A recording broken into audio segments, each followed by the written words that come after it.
The reasons behind the why, the Great Resignation. In 2020, the world faced a global pandemic. To put it plainly, our entire world just stopped for a moment. Yes, it wasn't good, and frankly, everyone seemed confused, but not too many would admit that they just didn't have the answers.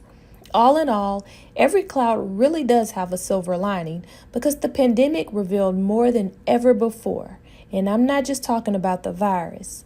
It was what I call the new enlightenment period. It removed a sheet on a lot of crap, particularly in the workplace. It shed a light on bad processes and the lack of concern from employers. It made people wonder, well, if the world is really ending, is this the life I want to have? Hence, after the pandemic, we are now facing the Great Resignation. Thousands of people are turning in their resignations, and today we are going to discuss the reasons behind the why. Stay tuned. The Great Resignation, aka the big quit, the forget this job, the I'm over this BS, the I'll take my chances starting my own business, period. People are quitting their jobs in large numbers, but why? And where are these people going? Because you still have to live, right? Well, through my research, I have come up with 5 major reasons behind the Great Resignation. And if you own a business, you may want to listen to this closely. 1. You can't treat me like this. The handling of employees during the pandemic. The way people acted during the pandemic was weird, to say the least. The way some companies acted was even more surprising. For example, expecting parents to leave their children, knowing full well that schools are closed, just to work on something at work that you can do remotely. This showed a lack of concern for family and made many parents consider choosing careers or jobs that allowed them more flexibility, including remote and hybrid work. Additionally, firing employees and not covering sick days after catching COVID put a bad taste in several mouths. Why should an employee show loyalty to you when you can't show them grace during their toughest times? 2. You can't compete with working from home. Remote work is really a thing, and it's here to stay. The majority of people first experienced remote work during the pandemic. Before, it was around 6% of the employed worked from home.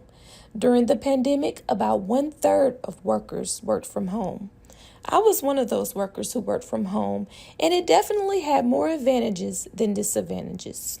One disadvantage is that I worked significantly more from home, and I had a hard time turning it off. It was hard to separate the two. I felt compelled to respond to every email, even if it was sent late in evening hours.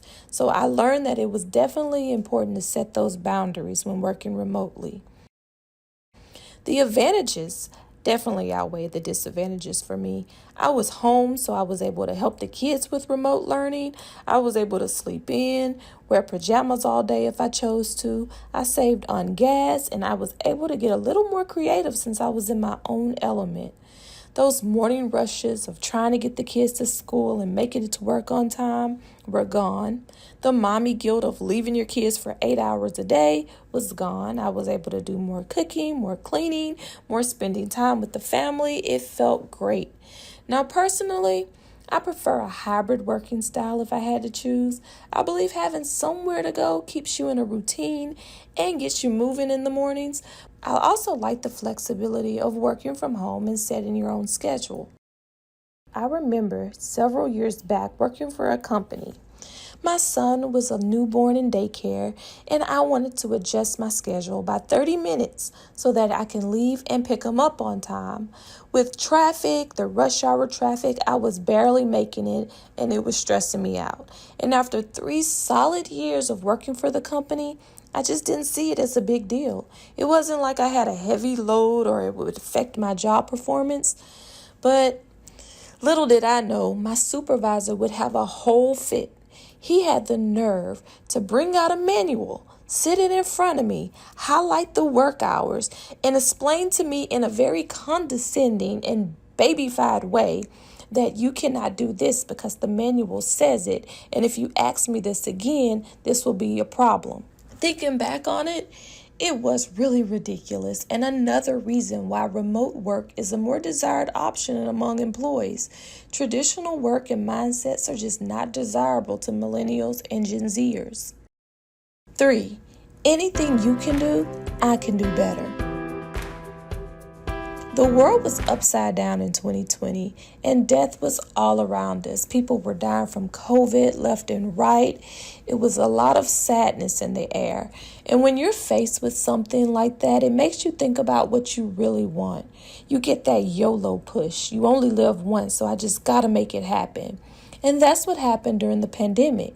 New businesses were birthed, new ideas, new hope, new opportunities.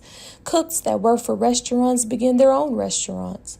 Retail workers started online stores. Why work for someone else when I can do the same thing? Bigger, better, make more money, and not deal with the crap.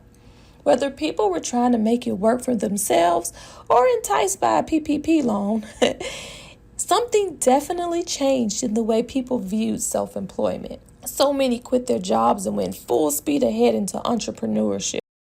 4. I need a vacation and I need it now. Revenge vacation. When you're stuck in the house for a year, you can only dream of what you want to do when you get out. And for the most part, that was vacationing. People wanted to get away, relax, clear their minds, and have fun. But to do this, you need money and flexibility. So lots of people quit those traditional no paid time off jobs to find employment that was a little more accommodating.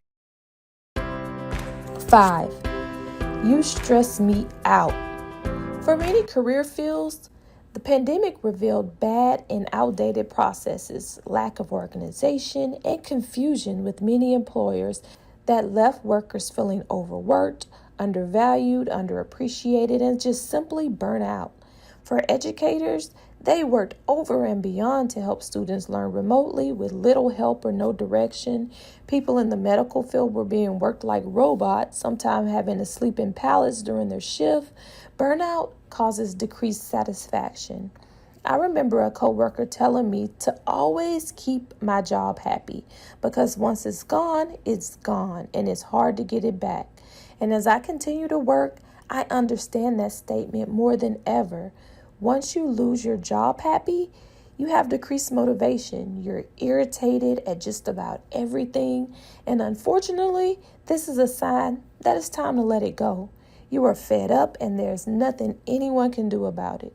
Employers can help with this by making sure their employees feel valued and heard, even if that means more perks and money. Do you have reasons for the Great Resignation? Were you a part of the Great Resignation? Let me know in the comments, and thanks for watching Ropichi's World.